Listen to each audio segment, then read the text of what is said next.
Windmill.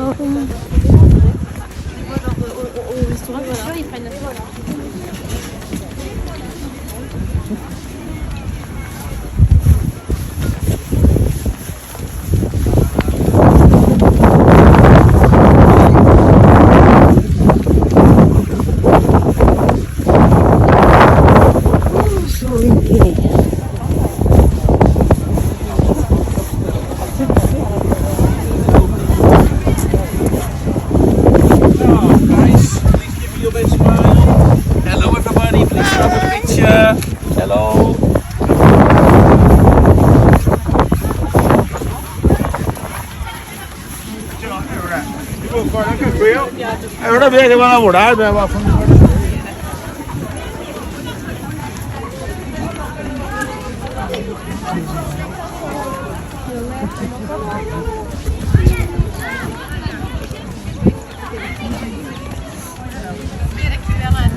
reactie.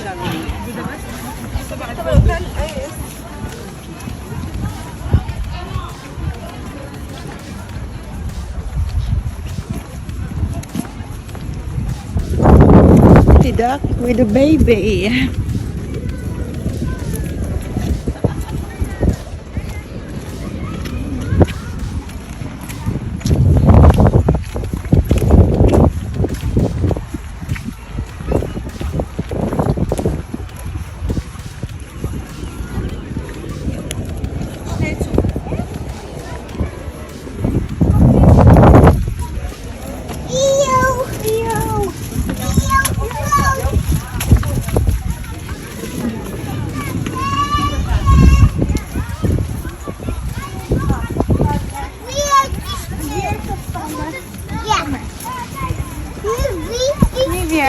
Kom, loop maar door. Ik ben heel goed.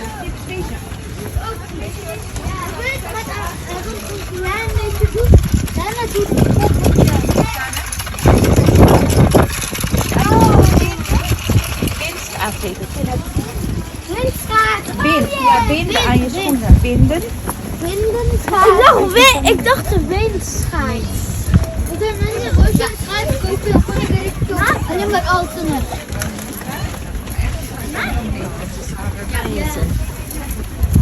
Windstraat, ik heb wind. Wind. Ja, wind. Wind. Oh, niet wind.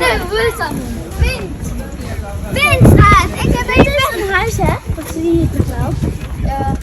Zo'n groot huis. Ik zou niet hier willen wonen. Er zijn zoveel mensen elke dag. Zijn wat los, hoor.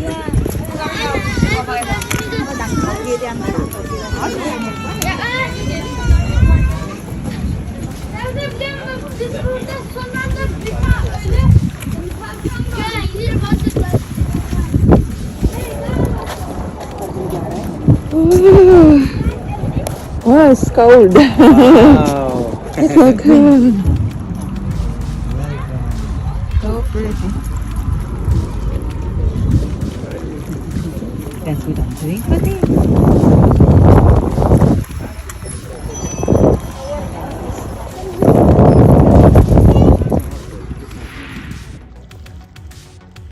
Welcome to ZAANSE SCHANS. This is an industrial neighborhood. For some people, they think that this is an open air museum. Actually, it's not, because here the houses that we see here behind, they're houses where the people used to live. It's a neighborhood. It's cold.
This one is an oil mill.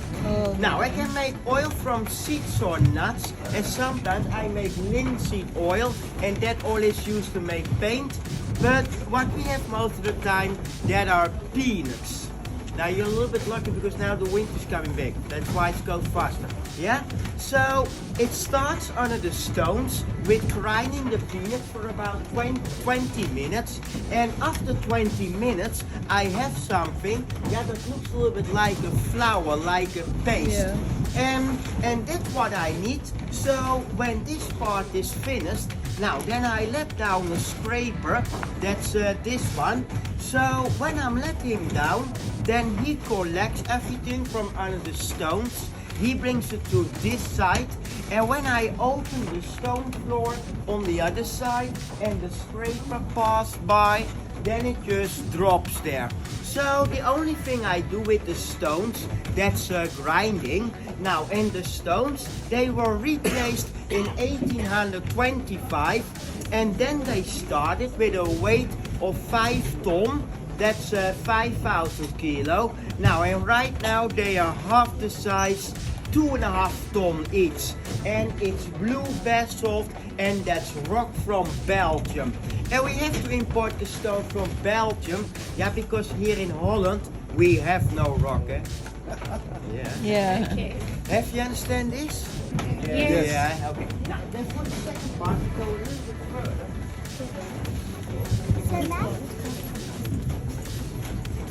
Oh, so scary.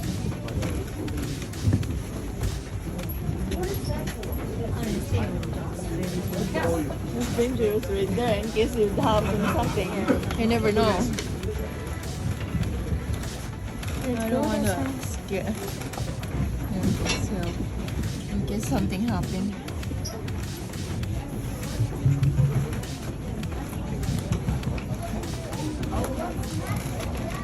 Arya, please stay with me. Yeah. Thank you, thank you. I can open this here, and when the scraper passes by, then it just drops there. So what you see here on the floor, that's this, and this is the product from the stones. Yeah? Now, then this is the second part, and that's heating. So normally there's a wood fire burning, but not today because the whole day there was almost no wind. Yeah? Okay. Now, what I do, I put one bucket with a product of the stones, that's about 10 kilo, on the stove, and then here we make it warm till 60 degrees, and we make it warm. Yeah, that makes the oil a little bit more fluid, then I can press more oil when it's warm. Now, when I make it warm, then this one is turning around, and that's to keep it from burning. So when the peanut flour is warm enough, and it takes about 5-6 minutes, now then I put it in 2 of those bags. Now the bags, they are hanging on this side of the stove. So when it's warm enough, I lift this up, and then I can pull this ring, and then it drops into the 2 bags. See? There's no bottom. Now then each bag is about 5 kilo. Now, and then the bags are going into the oil press. That's this machine. Now what you see here, this bag is pressed out already, and this one is from yesterday, because yesterday we have had enough wind. Now, what I do, I place the new bag into a filter, and the inside of the filter is made of rope, and the outside is leather. Now, one bag here on the left side, so standing, and the other one here on the right side. Now, in this one, that's a kind of hammer, 150 kilo beech wood. The hammer is lifted up by a turning camshaft at the first floor. Then he falls down by his own weight, and what he do, he drives in this wedge like this. So that means how deeper the wedge comes, the more sideway pressure we get. Now that takes about 100 hits. That's with a normal speed about 15 minutes. And then I have from the two bags 3 liters of oil. And peanut oil is used for salad oil and cooking oil. And you can see that on the other side of the oil press. Now, and this is what's left over after pressing, and that's a hard compressed cake, and that's for feeding the cows and horses in the winter time. So what I make when there is winter, because it's only driven by the wind, that's oil and cattle food. Now what I do here in 1 year, because I do this really for my work, that's about 6,000 liters of oil. Now they do that in a modern oil factory in 10 minutes or less. Now I can do this for my job, and that's possible because you can do a lot of groups. And on the other side, I can also part my salary from oil factories from this area, because they want to keep this going, because they start in 1700 with mills like this. Don't you understand the movement? Yeah. Okay. Now, if you want, you can also have a look upstairs. But when you go upstairs, please be careful, especially with the children, because it's a little bit dangerous. And today we have only the ladder on the other side of on the other side of the stones for upstairs after coming down. Because if you go upstairs over here and you go outside, you're dead. Because there the wings are turned. Yeah. And if you want, you can also go into the garden to make beautiful pictures. Yeah. So if you want to go upstairs, be careful. And today the ladder on the other side of the stone. Yeah. Thank you. Okay.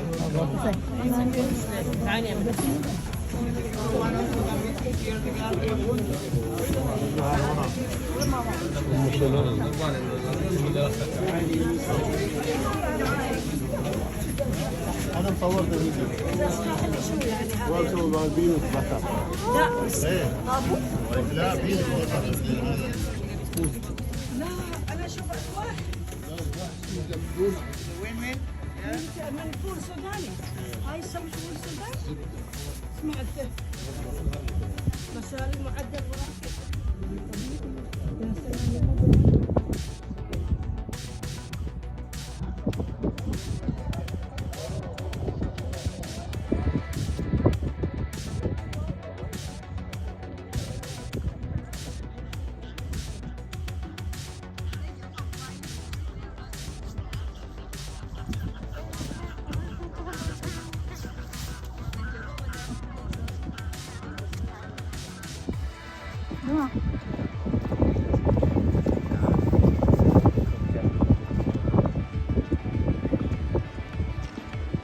Okay.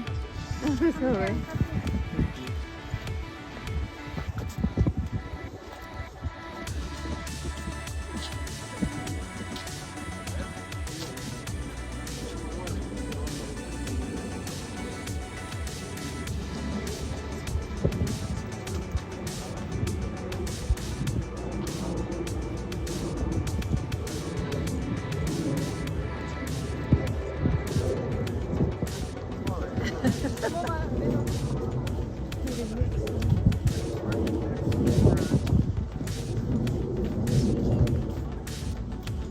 Chocolate.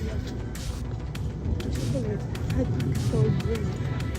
These are hot cold drinks. Hot chocolate.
Non, j'ai pas pris. Ah bon? Ah non.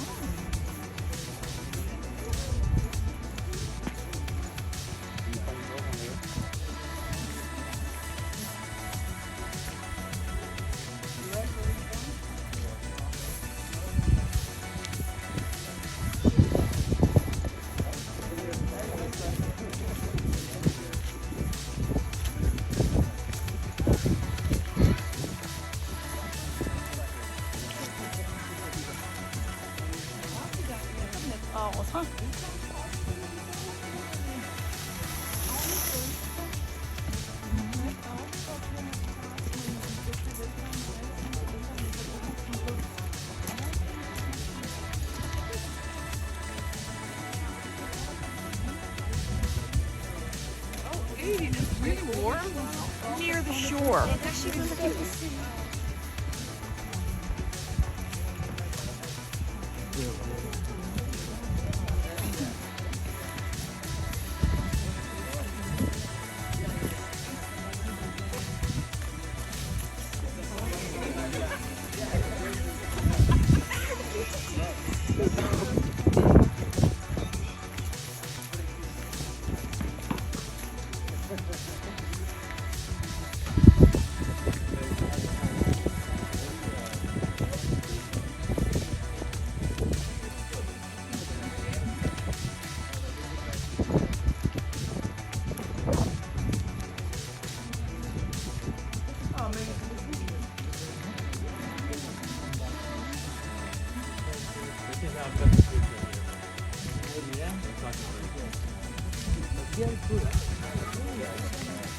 Exact.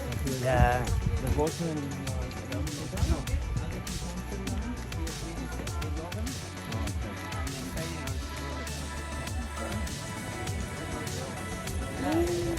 Kostuum. That's costume. Oh, how am I do that? So that's nice.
Can you hear me? Yes. Very good, very good. Welcome everyone. Can you still hear me? Yes. Amazing. Good afternoon, everybody. Yes. How are you doing? Good. Yes. Sounds cold. Yes. Oh. I'm cold too. It has to be sunny, right? Welcome here, everybody, at the cheese factory. My name is Diane, and I would love to tell you something about our Dutch Gouda cheese. Do you know Gouda cheese? Yes. Do you like it? Yes. Very good. It's very nice to know. Because in a few minutes, we will go back upstairs where my colleagues are preparing samples for you. First, I will tell you how we make the cheese. Does it sound good? Yes. Yes? Can you still hear me? Yes? The microphone is a bit... There's a microphone sometimes. Well, are you okay? Nobody needs to sit here?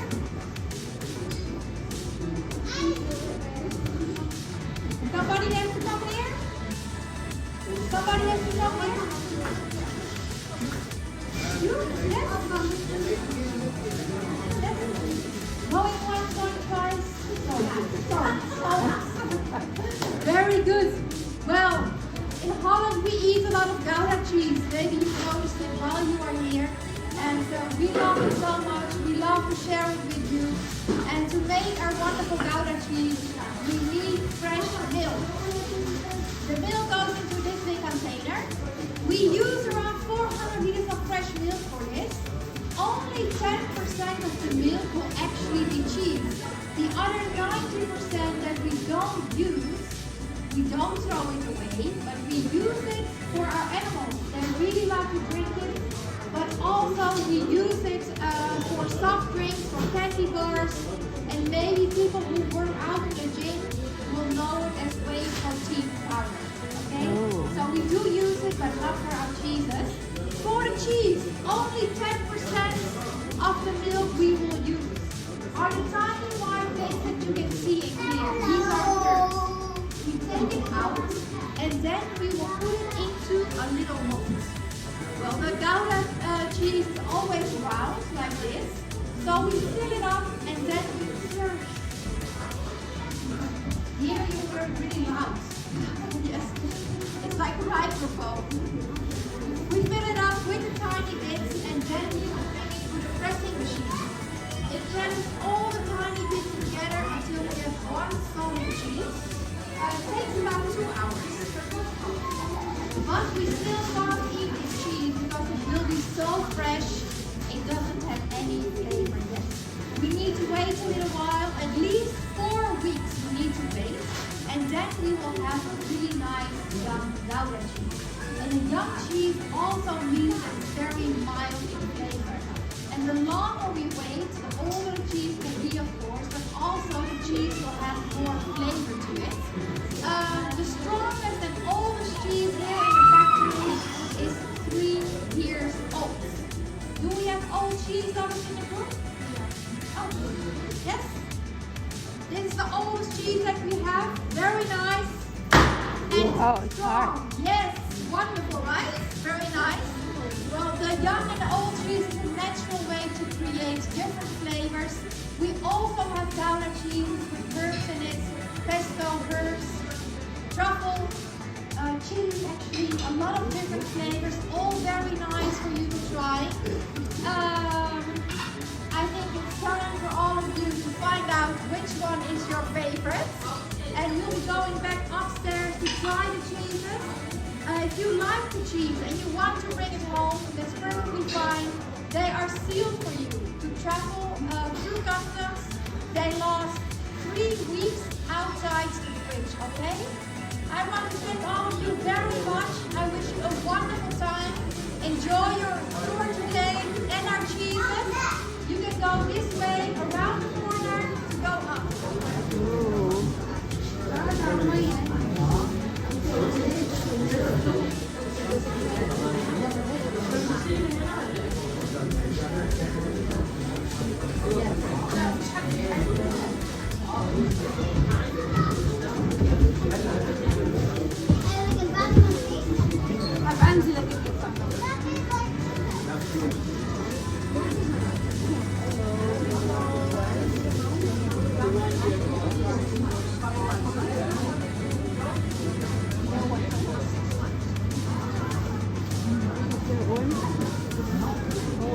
This is cheese. It's hard. Chocolate number 1. Oh. It's boiling down.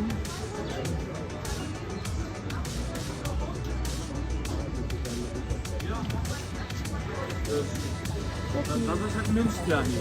Ergens is nee, ga je nog opzoeken. Ga je toch lang naar zijn.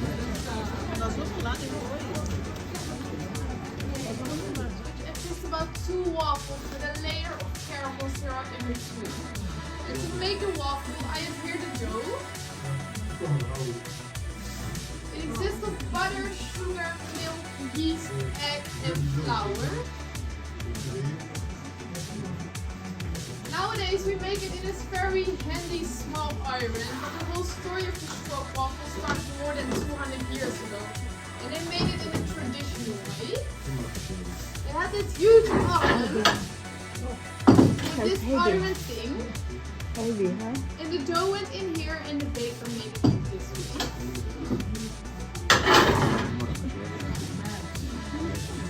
And please everyone be as quiet as possible because otherwise I have to scream. This iron is on 200 degrees and only goes in there for 60 seconds, so very short.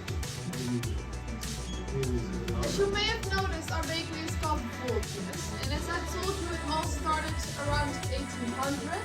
There was a woman who was called Miss Voltjes, and she lived here on the dike with her family, her husband and her 9 children. So it was a huge family, money was very necessary. And I don't know if you know a little bit of Volendam, but Volendam is of course a fisher's town. So also her man was a fisherman, so he was like on the North Sea for months long to earn money for his family. But then eventually he died at a storm at sea, so she had to do it on her own. So she opened her own bakery here, where she sold bread and chocolates and later also the stroopwafel. Have any of you ever heard of the city Gouda? Maybe Gouda? Gouda. Gouda is a city a little bit more in the south of the Netherlands. It's also very famous on their cheese. And the first stroopwafel was made by the baker in Gouda. So originally it comes from there and not from Volendam. In the meantime, the waffle is ready.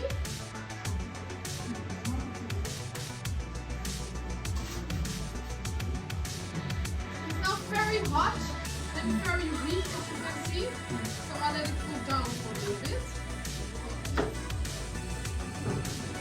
So Miss Voltjes went to the baker in Gouda and she got from him a hot cup of tea or coffee with on top the stroopwafel.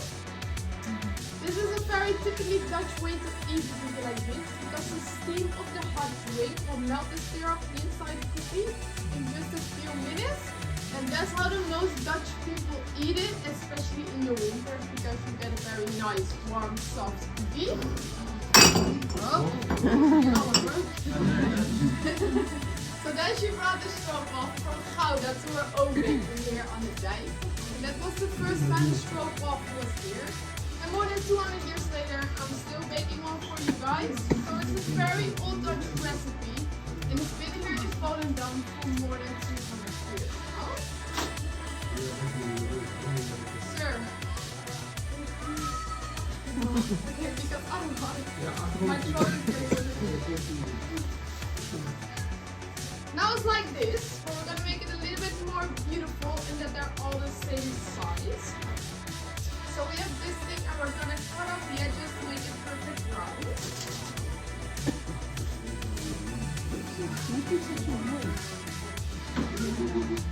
Now we're gonna make instead of 1, 2 waffles. And as you can see, it already falls apart. It already falls apart.